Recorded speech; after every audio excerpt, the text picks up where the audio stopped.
Assalamualaikum warahmatullahi wabarakatuh. Perkenalkan, nama saya Farmelia Agustin. Saya mahasiswa dari Universitas Islam Asy-Syafi'iyah. Saya Fakultas Ekonomi dan Bisnis. Pada video ini saya akan menjelaskan tentang motivasi kerja.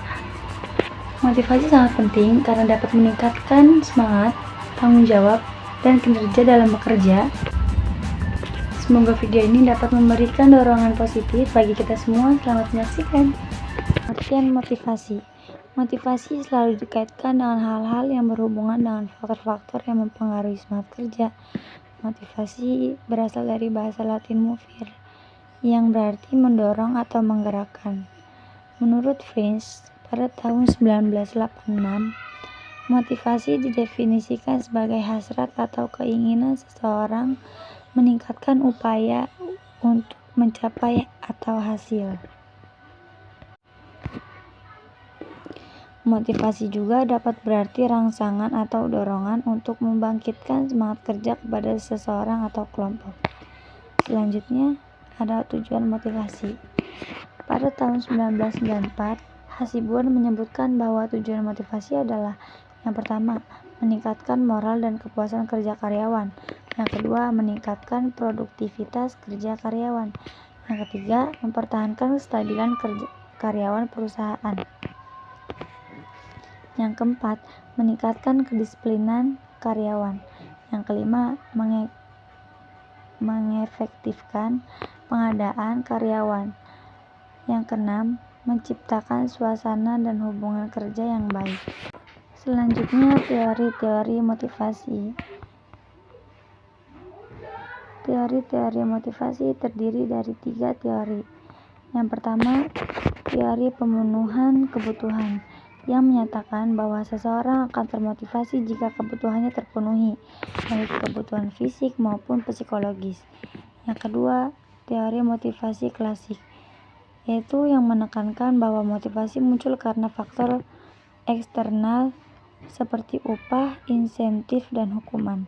Yang ketiga, teori hierarki kebutuhan, yang menjelaskan bahwa kebutuhan manusia tersusun secara bertahap, mulai dari kebutuhan dasar hingga aktualisasi diri. Ketiga teori ini membantu kita memahami mengapa seseorang termotivasi dalam bekerja atau berperilaku. Selanjutnya, ada faktor-faktor yang mempengaruhi motivasi. Faktor-faktor yang mempengaruhi motivasi terdiri 2 faktor. Yang pertama, ada faktor intern, yang isinya adalah: yang pertama, keinginan untuk dapat hidup; yang kedua, keinginan untuk dapat memiliki; yang ketiga, keinginan untuk memperoleh penghargaan; keempat, keinginan untuk memperoleh pengakuan; dan kelima, keinginan untuk berkuasa. Dan satu lagi, ada faktor ekstern. Yang pertama, kondisi lingkungan kerja; kedua, kompensasi yang memadai; yang ketiga, supervisi yang baik; 4, adanya jaminan pekerjaan; dan 5, status dan tanggung jawab. Yang keenam, ada peraturan yang fleksibel. Berikutnya ada proses motivasi.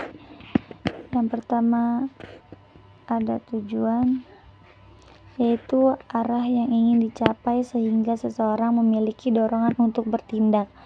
Yang kedua, mengetahui kepentingan, yang artinya memahami kebutuhan atau kepentingan individu agar motivasi bisa tepat sasaran.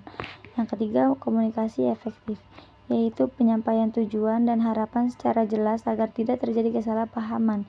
Keempat, integrasi tujuan, yaitu menyelaraskan tujuan individu dengan tujuan organisasi. Yang kelima, fasilitas, yaitu dukungan berupa sarana dan prasarana yang membantu pencapaian tujuan.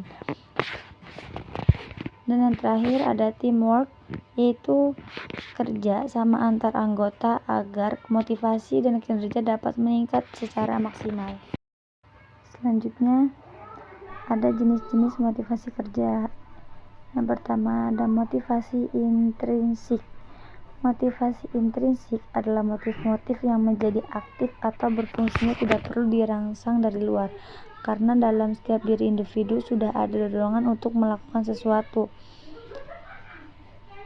Yang kedua, ada motivasi ekstrinsik. Motivasi ekstrinsik adalah kebalikan dari motivasi intrinsik. Motivasi ekstrinsik adalah motif-motif yang aktif dan berfungsi karena adanya perangsang atau pengaruh dari orang lain sehingga seseorang berbuat sesuatu.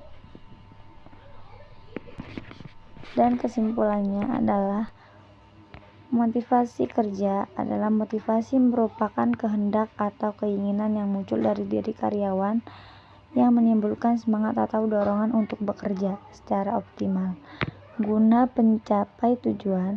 Dorongan yang ada dalam diri manusia yang menyebabkan ia melakukan sesuatu.